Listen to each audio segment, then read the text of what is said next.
Let's take a step back and see maybe what Wittgenstein is getting at, and maybe how it connects with the last two readings, especially from Kant and Mill. One of his explanations goes something like this.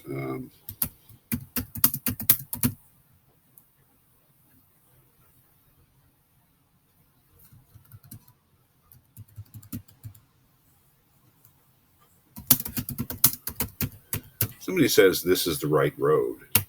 That's fine. Are we on the right road? Well, yeah, we are. Or no, we're not. Well, we better get on a different road. But we don't mean we mean right in a certain sense. If I say yes, this is the right road, what I mean is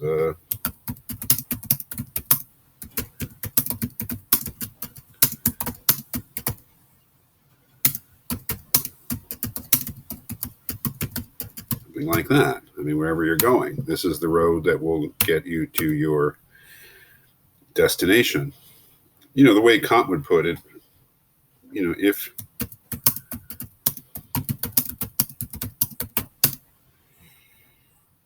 I don't know.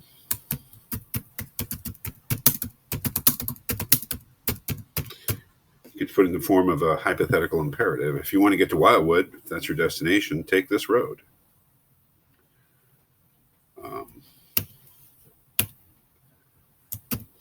If you don't,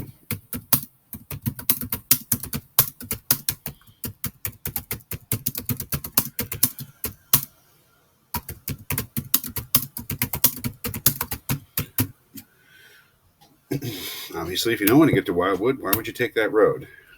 Well, Wittgenstein's idea is that in ethics or morality, we say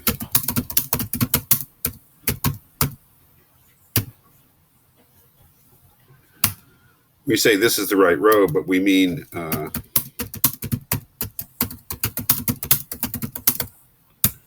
it's absolutely the right road.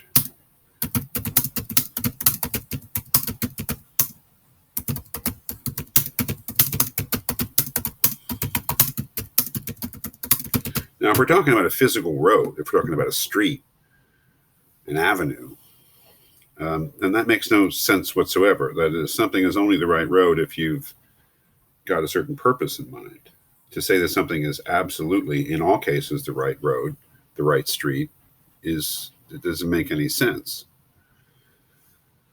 Let's take something like categorical imperative.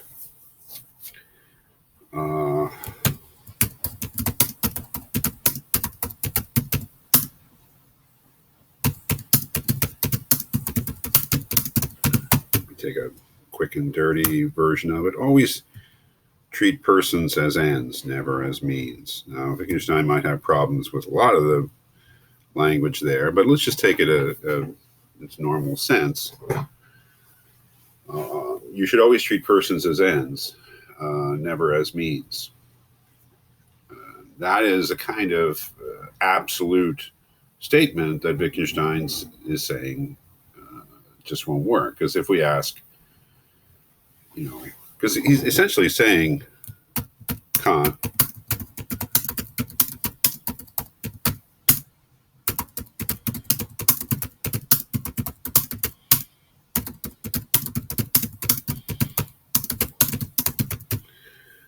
that it's always right to treat persons as ends, never to treat them as means to an end. What would Wittgenstein say to that? Well, why? Why? I mean, I'm sure Wittgenstein would live like, would have no problem with this as a rule, but when you think about its actual status as a moral principle, you can ask why. Well,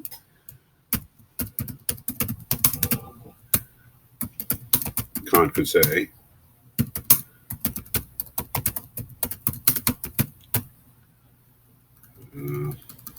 sorry, I can't type. Otherwise, you'd be disrespecting them. But if Wittgenstein would say, well, what if you said,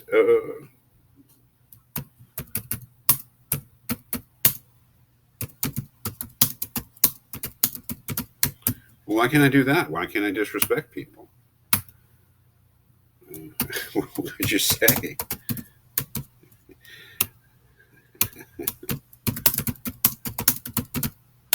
Well, I mean, I'm not saying Kant would fall into this trap, but you pretty.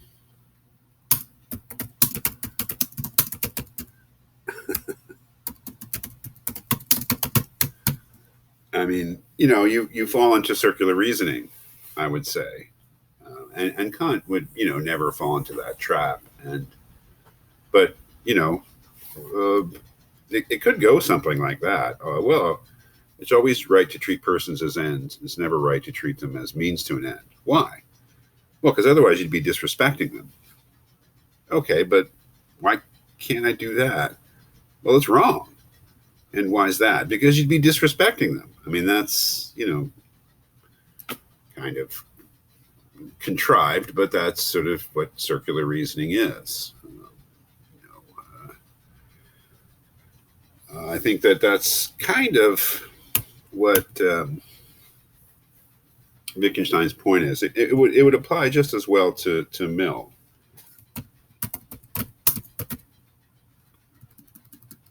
Again, there's many ways to put the greatest happiness principle or the principle of utility.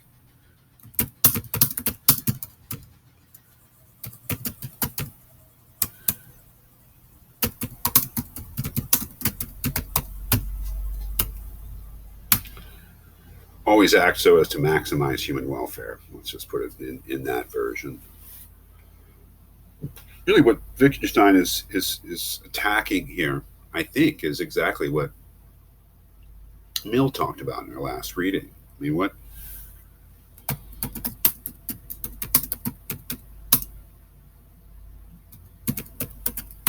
gives that sanction? What is it that makes that a duty? Wittgenstein has this really interesting thing where he says, if you had a book,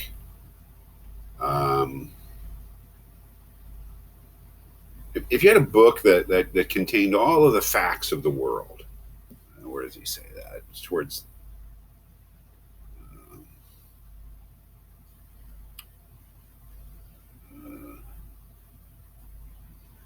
this is here. He says, let me explain this. Suppose one of you were an omniscient person and therefore knew all the movements of all the bodies in the world, dead or alive, and that he also knew all the states of mind of all human beings that ever lived. And suppose this man wrote all he knew in a big book. So say you had a book that all the facts in the universe were in this book. Then this book would contain the whole description of the world. And what I want to say is that this book would contain nothing that we call an ethical judgment or anything that would logically imply such a judgment. That is, I mean, the book, say that somebody's murdered, something terrible, right? So, in the book would be, Joe raised his knife, stabbed Jim, and Jim died. That would be in the book. What would not be in the book was Joe was wrong to stab Jim. Right? That's basically what he's saying. We know that terrible things happen in the world. They always have. But as far as, actual facts, the terrible part of us, terrible part of it is really not part of reality, you might say. It may be our response, but that's just another fact. Jim raised a knife and stabbed Joe, and Joe died. When Jane heard about it, she felt sad, right? That would be part of that would be another fact. But it wouldn't imply that Joe was wrong, that Joe did something immoral, that Joe should not have stabbed Jim, right? This is basically what he's saying. This book would contain nothing. That is, the book of all the facts of the world would contain nothing that we would call an ethical judgment. It would contain the fact that Jim stabbed Joe, that Joe died, that Jane felt sad when she heard about it. But it would not contain an ethical judgment to the fact that Joe was wrong. It would, of course, contain all relative judgments of value and all true scientific propositions, because all relative judgments of value, of course, by definition, can be translated into just mere matters of fact. So they would all be in the book too. But all the facts described would, as it were, stand on the same level, and in the same way, all propositions stand on the same level. That is, okay, the Earth is 93 million miles away from the sun. Plants are able to use sunlight to break down water molecules into their component parts. Joe killed Jim. Apples are both red and green. I mean, that what he's saying is that all of those things, all of those facts stand on the same level. Even though that sounds crazy to us, but in some way, he says there are no propositions which in any absolute sense are sublime, important, or trivial.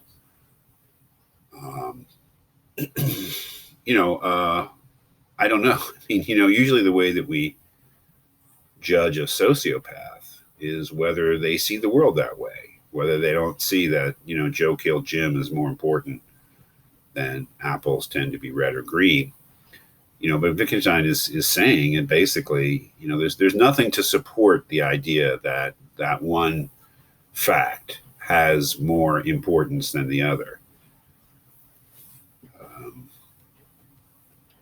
And if we try to justify our intuition, that certainly it does, we're going to involve ourselves basically in nonsense. We're going to invoke things like, as he says, supernatural things, or that turn out not to really be a part of reality as far as we can see.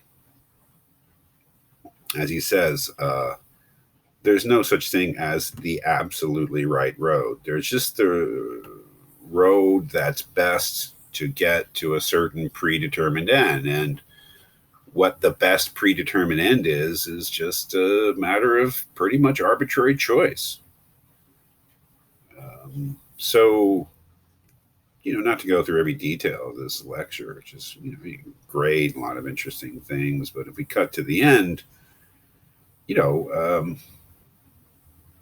has this wonderful way of ending, which is very challenging.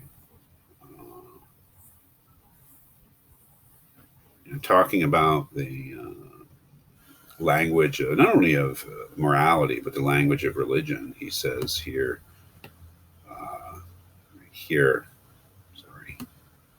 I see now that these nonsensical expressions were not nonsensical because I had not yet found the correct expressions, but that their nonsensicality was their very essence. That is, it's totally moral judgments, language, moral statements, religious statements are irredeemably nonsensical. For all I wanted to do with them was just to go beyond the world, and that is to say, beyond significant language. My whole tendency, and I believe the tendency of all men who ever tried to write or talk ethics or religion, was to run against the boundaries of language. This running against the walls of our cage. So language is a kind of a trap, a cage, a prison. This running against the walls of our cage is perfectly, absolutely hopeless.